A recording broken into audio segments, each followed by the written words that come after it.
Hello, YouTubers. The new Time Travel Jaime 88. I'm back with another Doctor Who DVD review. Tonight, we're going to look at Doctor Who, The Rescue and the Romans. These are the nice episode. Wow, I really love them. This review is requested by Tesla Coils. Tesla Coils, thank you very much for requesting this episode. This adventure was transmitted on January 2nd through February 6, 1965. This story marks the debut of Maureen O'Brien as Vicky. Let's begin with the plot for The Rescue. A crashed ship landed on a deserted planet. A young girl by the name Vicky burst in exciting into the room. Her friend Bennett informed that the rescue ship is coming. Bennett said the rescue ship is not due for days yet, but Vicky argues that she has seen it on their radar. Before she leaves, Bennett warns about Coquillium, saying he will be back today. Vicky leaves to radio the ship, confirm they are 69 hours away. This confused Vicky. Some kind of ship landed on the planet already. Back in the TARDIS, Barbara and Ian are discussing that the ship has seemed to have stopped. Their concern happened wishing the doctor was asleep. They wake him up and discovered that they had landed on a planet vastly different from Earth, yet still safe from human before they leave the TARDIS. The doctor goes to talk to Susan, but remember she is no longer with them. Barbara confronts him. Ian and Barbara go to explore. Whistling, the doctor takes a rock sample. Ian and Barbara comment on the changes they're seeing in the doctor, such as sleeping through a landing, not waiting to explore the planet.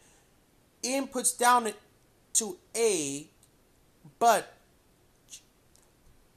Barbara thinks he missed Susan as they move into a large hideous creature seen approach the TARDIS.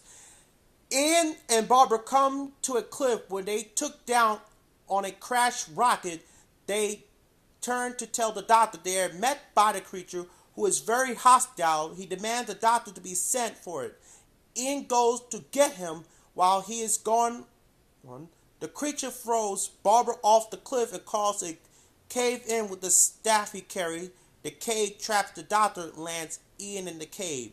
Inside the TARDIS, the doctor has discovered that he is landed on the planet Dido, who has been visited before. He's able to get out and visit the inhabited planet when he learns that the cave-in goes out to find Ian half conscious. When Ian tells him the creature is concerned, tells him the creature. The doctor is concerned of the habitat of Dido, who is left where peaceful. Ian said the creature can change. The doctor and Ian heads off. Back at the crash ship, Vicky seems to be interrupted by a noise outside. She looks outside the window, grabs something from the rocks, began to sort them through. The creature, Coquillium, bursts through the door, demanding why Vicky left the ship and what she's doing. It would appear that Coquillium protecting Vicky and Bennett from the similar fate. When Coquillium is gone, Vicky rushes to her bed and pulls back the blanket to reveal Barbara, who she has saved from the cliff. Barbara is shocked by the news that her two friends are reported dead, but listen to the story of how Vicky got here and how she and Bennett came under the thrall of Coquillium. When the crew crash landed, a meeting was called between Coquillium and the species them. Vicky was ill and couldn't go at the meeting. All the men were slain by Coquillium species. When Vicky awoke, she found Bennett near crippled and saving him.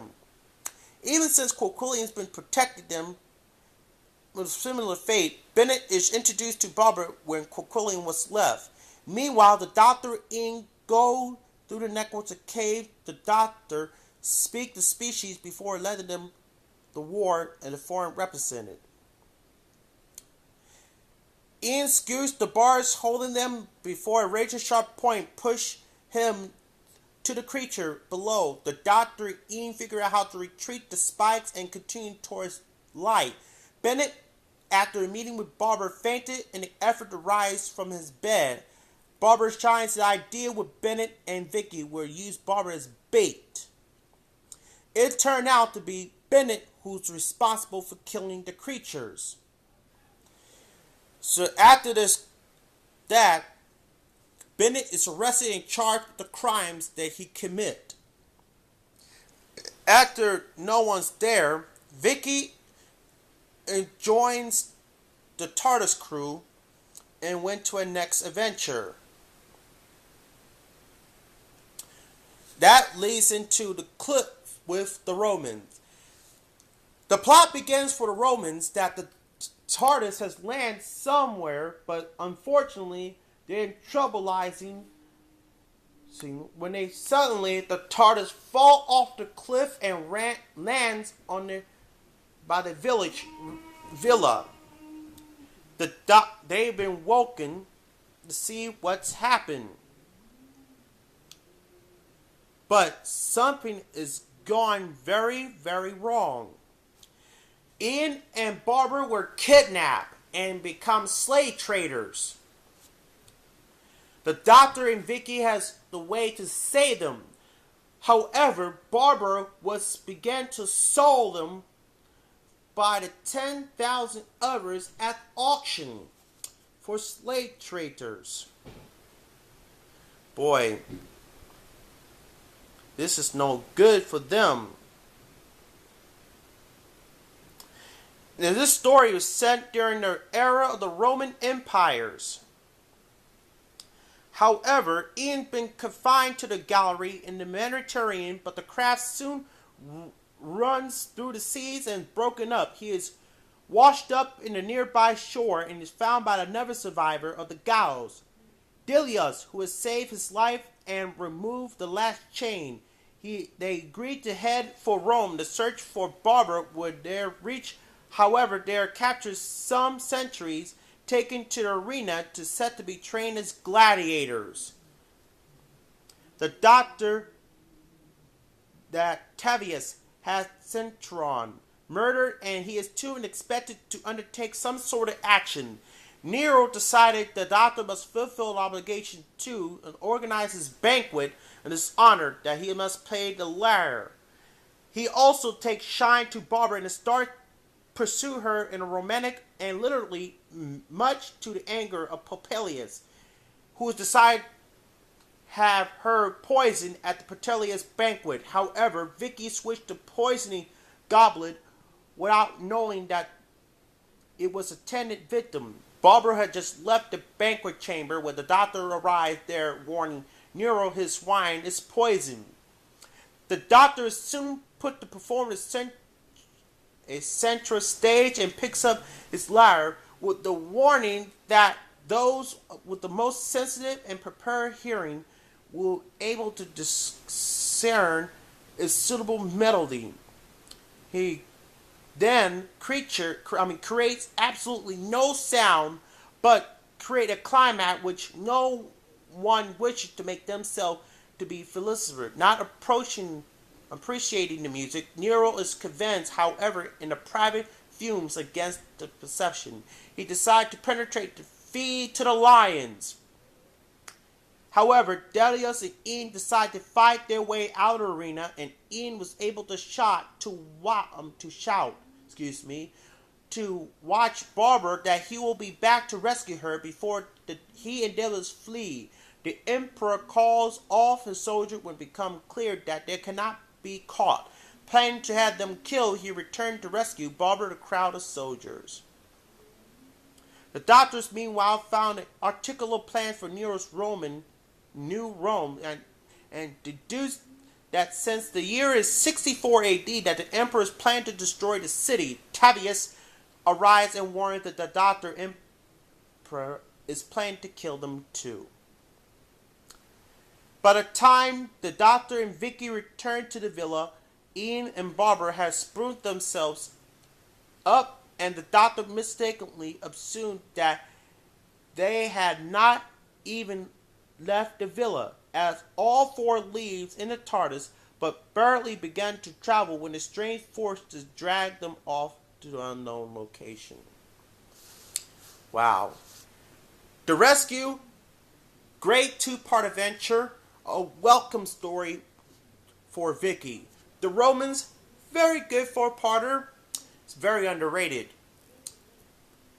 Unfortunately, The Romans did not air in Australia due to some censorship problems. That's why some Australian TV station refused to air this episode. Here's take a look at the commentaries. For The Rescue, audio commentary by William Russell, director Christopher Barry, and designer Raymond Kulzik. Moderated by Toby Haddock. Mounting the Rescue, photo gallery. Raymond Kulzik original design drawings. The Romans, commentary by actor William Russell, Nick Evans, and Barry Jackson. Director Christopher Barry. Moderated by Toby Haddock. What has the Romans ever done for us? Roman Parva. Dennis Spooner wanted to write a television series. Girls of the 1960s. Blue Peter, photo gallery. Here's the still pictures from the story. Here's Disc 1 for The Rescue, and Disc 2 for The Romans. Now, unlike the UK release, these two episodes, The Rescue and The Roman, were released on DVD in North America as a 2-disc set. See it right there? Yep, 2-disc set. Well, that's it from here. And once again, this DVD is requested by Tesla Coils. Tesla Coils, thank you very much for requesting this episode. You deserve a thumbs up. Now, remember, if you have another Doctor Who DVD that you want me to request, feel free to leave me a comment, and I'll get back to you as soon as I can. Till we see you again next time, this is the New Time Travel Jaime 88 saying so long.